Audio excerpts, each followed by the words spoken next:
উপোস করার পরে আমাদের এমন খাবার খাওয়া উচিত যেটা ঝটপট রান্না হয়ে যাবে, কোনো ঝামেলা থাকবে না, ডাইজেস্ট হবে খুব তাড়াতাড়ি, অ্যাসিডিটি হবে না, আর খেয়ে আমরা ইনস্ট্যান্ট এনার্জি পাবো। আর যদি ধরুন সেই খাবারটা এমন হয় যেটায় হাই ফাইবার থাকবে, যেটা গ্লুটেন ফ্রি হবে, vitamin A, C, E, protein, minerals এগুলোও থাকবে, তাহলে ভাবুন তো খাবারটা কতটা উপকারী আমাদের জন্য।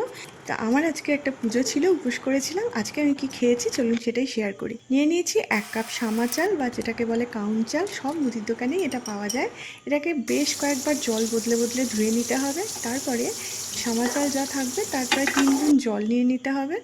সেটার মধ্যে চালটাকে দিয়ে দিতে হবে। পছন্দের সবজি কেটে দিয়ে দিয়েছি আমি, আর দিয়ে দিয়েছি একটু পিঙ্ক সল্ট। তারপরে এটাকে খুব সুন্দর করে সেদ্ধ করে নিতে হবে। আপনারা কোনো তরকারির সঙ্গে ওটা খেতে পারেন। মিষ্টি মিষ্টি ফল নিয়ে নিয়েছি, রোস্টেড সেসেমি সিডস একটু ছড়িয়ে দিয়েছি এর ওপরে, আর নিয়েছি 1 টিস্পুন ঘি।